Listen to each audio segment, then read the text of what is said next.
Hi, Jeff Rhodes here with another video on the Power Platform to do with Microsoft 365. And last month I gave you a video about giving a summary of calendar events, how you could have it send you an email in Power Automate. And I got a question yesterday, which was a really good one from Lauren, saying that the events that are all day don't, they end up spanning days wrong and so forth. And so I'm like, I think I better try that. So I want to see if we can't address that. And so let me show you my calendar for a second. So I've got a couple events. So I have like a daily stand-up at 8:30, and I put this test meeting on. But I've got a couple of all-day events. So on the 25th, and then another a 2-day event. And as you might know, when you go into those, you come in and you have this all-day flag. And if you look at it in kind of the more detailed one, you can't really see it here, but it puts it from 12 a.m. To the next 12 a.m. And what I expected was that this was stored in universal time, and that when we put our offset in there, that it would take care of it, but you'll see that it doesn't. But let's go see if we can recreate that. So if I go over to Power Automate and I find that flow that we did,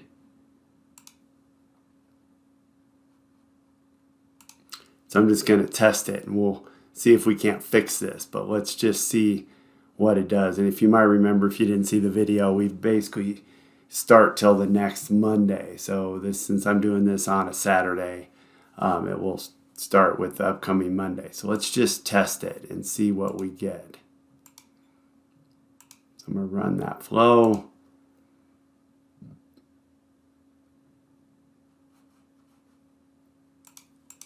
And it's doing it there. So there we go. I just got the email.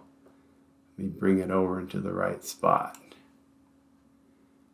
All right, so there's our email. And we see that stand up was the right time, 8:30. But look at this all-day event. So it's showing it as 5 p.m.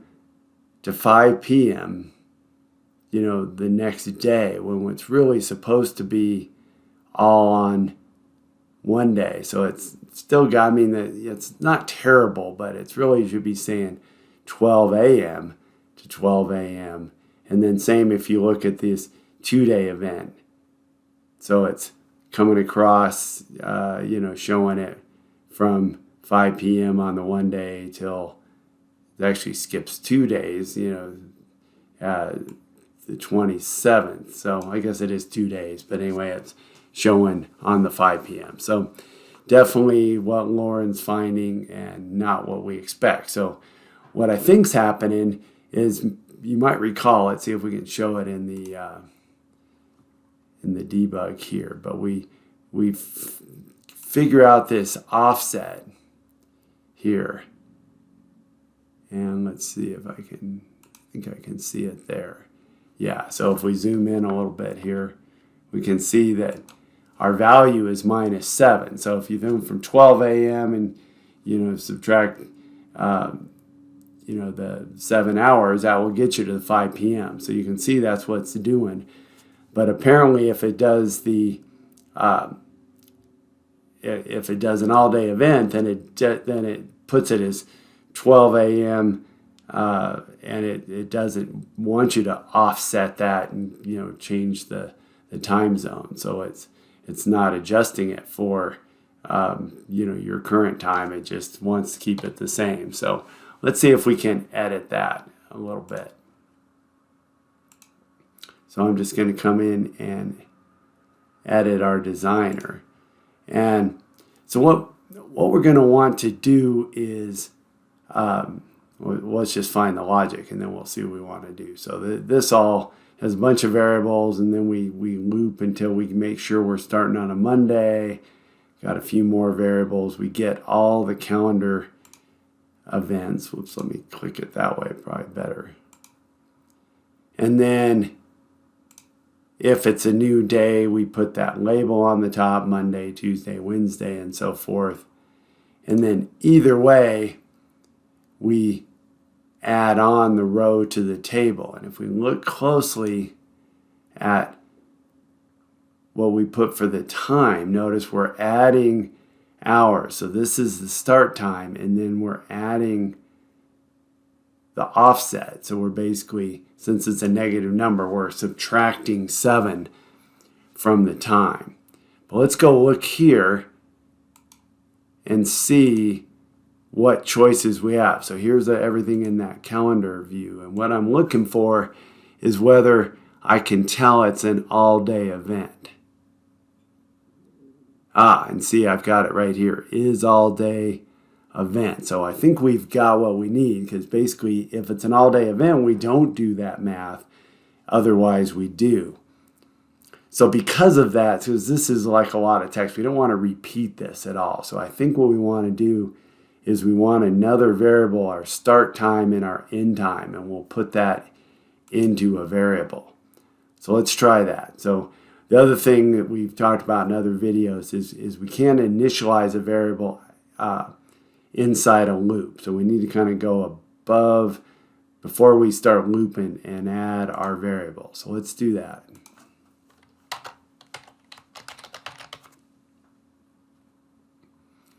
So I'm going to say initialize, and I'll say var formatted start time. And I like to copy that. It's going to be a string. So I like to put that in as a for some documentation so we can look right at it. So let's do another variable. And I'll say var formatted end time. Again, do a string here. Copy that. There we go. So we didn't need to do this part, but we need change. We don't need to change the heading, but we have to do a little bit of logic here. So let's do a condition, and I like to put in here what we're saying. So say check if all day event, like that. So we'll come in here, press our little lightning bolt, see more, and see if we can find that all day event. And we think that that's going to be a true, like that. So we'll say if it's true, and then what I can do is come down here and let's grab our formula. So actually, let's do the false one first, because it's not an all-day event, then we're going to have the exact same formula. So we'll say variable, going to set var formatted start time, and I'll put that in there. So again, we're adding hours to the start, and then our offset, and then G is kind of a general date time format. So we'll go like that, and I'm gonna say set var formatted start time, like that. And let's come over here, because I still got it in the clipboard.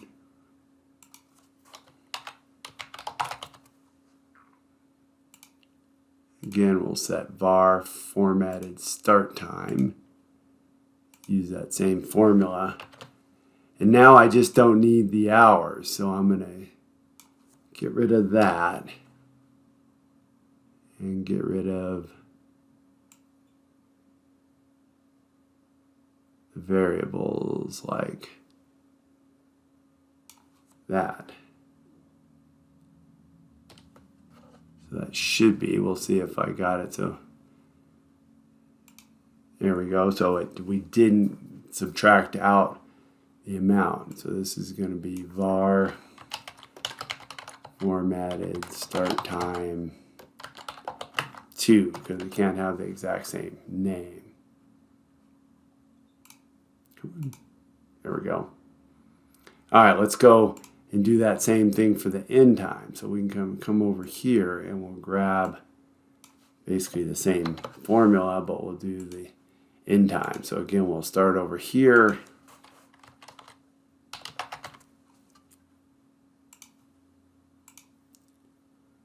Var formatted end time. Whoops. Don't want that. I want to go to that one. There we go. Oops, and I need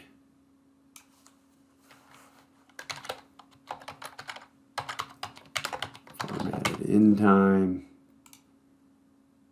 And then we'll do one more over here.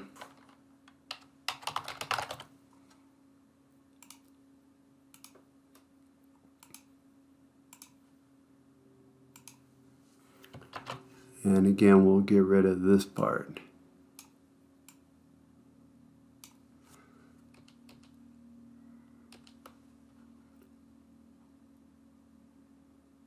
I don't need the add hours part.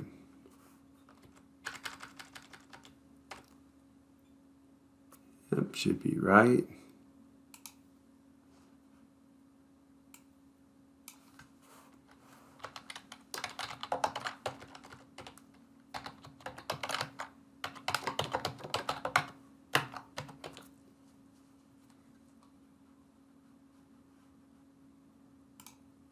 All right, so only other thing we got to do, obviously we don't want to, we need to use our variables now.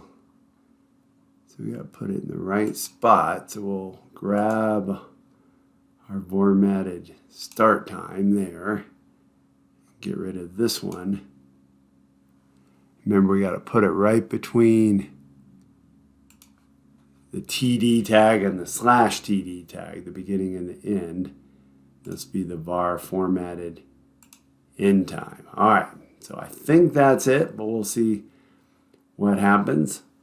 So let's save it.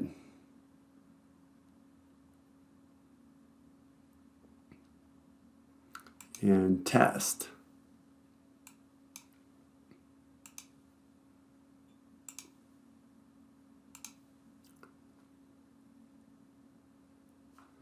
We'll first just see if it has any errors.